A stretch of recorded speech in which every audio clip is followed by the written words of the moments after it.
Hi friends, welcome to my channel Tech and Art.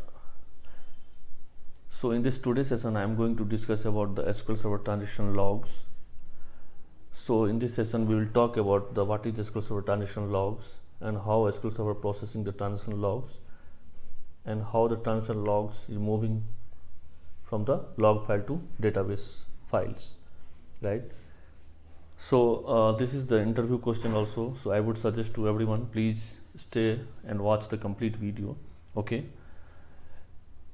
so normally in an interview we are asking to give an answer for the how the transaction logs is moving from the transaction log files to database files, right? So how it's moving from the log to database files. So I have designed one diagram for the for these things. So let me take this diagram. So if you focus this diagram, I have pretty much explained here how the logs is moving from the transaction log files to database files, right? So normally I have discussed these architectural things in my architectural videos also. So if you focus here in SQL Server engine, we divided into two parts, relation engine and as well as the storage engine. Okay, and both side in a relation engine we have a SNI, SQL Server Network Interface, the client side and the the server side. Okay, SNI. So we knows the SQL Server request the any queries, it's a packed as a SNI packet and it's sent to protocol layers as a TDS format. So basically TDS is nothing, just a communication protocol, okay, designed by Sybase and later Microsoft acquired. Okay, so so in a protocol layer we are getting the actual SQL query, and from protocol layers it's reaching to command parser, and here in a command parser the command parser doing the two things. It's checking the syntax or semantics error. If it is a syntax error, it will revert back to the user at that moment only. It will not process the further. If there is no any error, it will pass to optimizer, and optimizer will choose the best query execution plan, and it will send to query executor, and from here query simply execute the query and it will come to access method. In access method it will check whether the query is select query or non-select query. So in this case if it is select query, it will go to the buffer manager. I have already covered in architectural video in a select statement processing. I have covered in my session. You go on my channel and please watch, and I will give you the link the architectural video and the select statement processing and the DML query processing in my description. You please watch it. Okay, so in this case the query is a DML query, update query. So let's assume the update query. So in access method it will send to where? The transaction manager. Okay, just focus this line. So transaction manager having the two tasks. Here we have the log manager, LOCK, and log manager, LOG, log manager. So once the query is reaching to transaction manager, it will send to transaction logs, right? And it will place a it will assign a LSN, log sequence number, and it will keep a log. It will take it will keep a two logs. It will keep a log on a particular transaction and as well as the associated objects, whatever the objects. So why the two logs it's assigning? Because to prevent the data, right? So here once the query is reaching to the transaction logs so here now the question is how, after committing the query, once the query execution done, query is committed, so how the logs is reaching to the database files.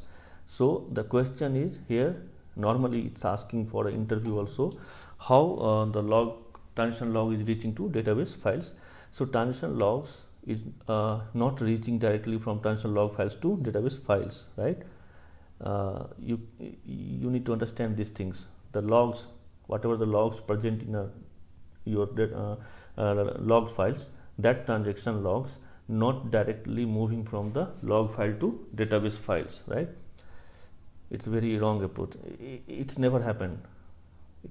So how the transaction log is coming to database file? At the same time, once the the transaction logs is sending the logs to through the same method to buffer pool, right? And buffer manager. In buffer manager, we have a the process called log writer.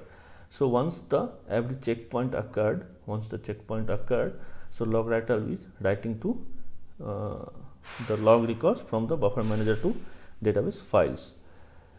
Okay, so here is a classical role from the log buffer side, from the log writer process. That process is taking the logs from the buffer manager and writing to the database files, right?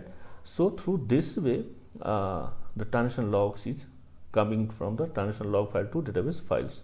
It's not directly moving from the log file to database files. So very important. So if anyone asks you to how the logs is moving from the log file to database file, you cannot say once the checkpoint occurred, it's going from the log file to database file. It's never happened. It's coming with the same approach. Just focus this diagram. Once the transaction done, it will come to buffer manager, and log writer will write the logs from the buffer manager to the database files, right? So through this way, the transaction logs is coming from the transaction log files to database files, right? So this is the pretty much good diagram. Hope you understand how the log is coming to the relation engine and what are the things happening in a relation engine. I have already covered a complete session of the select query processing and the DML query processing. So this session I was trying to tell you how the logs is coming from the transaction log to database files. So firstly it's coming to relation engine, then it's coming to a storage engine, in a storage engine access method, coming to transaction manager. Transaction manager is sending logs to transaction log files, keeping the log, and after that it's sending to buffer manager, and buffer manager we have process log writer. That log writer process is writing the log from buffer manager to the database files, once the checkpoint occurred. So in a buffer manager we have a dirty page. If you see here D, so what is that dirty page? So dirty page basically it's holding the ongoing transaction, whatever the transaction is happening in transaction log files, and it's sending to the buffer manager. In buffer manager we have a dirty page, and this dirty page, once the transaction is committed, log writer is writing to from buffer manager to database files. So these process, the writing the logs from the buffer manager to database file is called hardening, right? Page hardening. You got my point. The writing the log from the buffer manager to database file is called page hardening, right? So hope it's covered. I have covered a pretty much good the transaction logs area, what is the transaction logs, and how the SQL Server processing the transaction logs inside the SQL Server engine, and how the logs is moving from the database transaction logs to database files. So in this session, that's it, guys. In this next session I will come with another topics. Hope you guys understand. Bye bye, and please do subscribe my channel. Thank you.